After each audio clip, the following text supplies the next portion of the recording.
I'm Rick Kahler. Thanks for joining me. We've made it to the middle of January.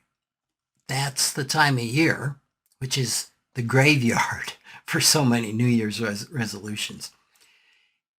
But even if you've abandoned any other resolutions you've made, please consider carrying out a very important one that may not even have been on your list. Resolve to make a will. According to estate planning attorney John Scroggin, about 2/3 of Americans don't have wills. Perhaps more surprisingly, I know I was surprised at this, people over the age of 65 are twice as likely to avoid estate planning as those who are younger. I would have thought it had been just the opposite. And then I thought, well, surely the rich and famous must be conscientious enough about their estate planning. I mean, most of them can afford it. Well, that's not true. Those with significant wealth are no more likely to have wills than those that don't have any money. And just a few of the people that I found who have died without a will are Prince, James Dean, Jimi Hendrix, Martin Luther King Jr., Picasso, and Abraham Lincoln. So my guess is that few of the people without wills would see themselves as failing to prepare for a financial crisis that has significant consequences. I mean, it's true that dying without a will, unlike failing to save for emergencies or insure your property or prepare for retirement, is a consequence-free event for the deceased. It's anything but a consequence-free event for the survivors of the deceased, who are often left to cope with a financial crisis on top of an emotional one. Financial crisis, you say? Yes. Not having a will impacts surviving family members in many ways. Demands on their time, increased complexities and costs to the estate, strain and tension to the family, strain on those relationships, the need to make decisions about treasured family heirlooms and history. There's just no upside that I can think of to survivors when someone dies without a will. Only a lot of pain and heartache.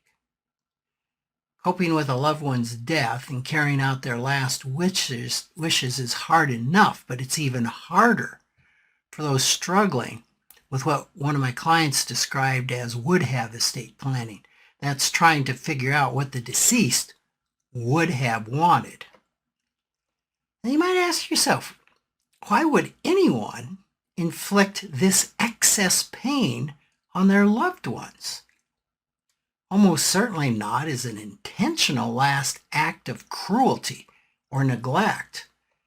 Ironically, it seems more likely that anyone wanting to use their estate to deliberately punish family members would do so by making a will.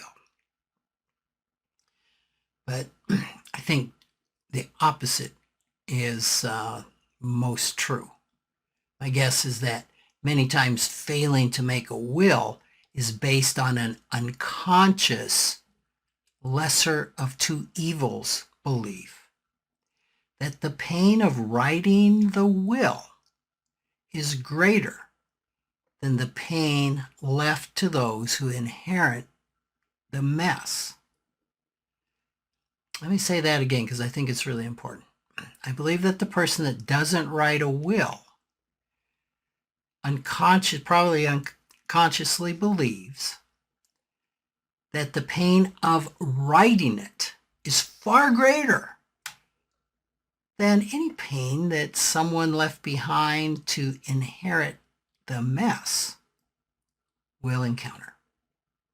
In other words, they minimize the mess that's left. Not a big deal. Now, most people not writing a will would recoil at this idea, having no clue of the deeper emotions that they're covering up by this belief. Instead, you'll hear things said that will minimize the situation. Statements like, I'll get around to it someday, or I'll just let my kids deal with it after I'm gone. Any way you frame it up, no matter how calm, joking, unconcerned, or gruff the exterior presentation is, the bottom line is overwhelmingly strong emotions are being kept locked down by avoiding the subject of their death.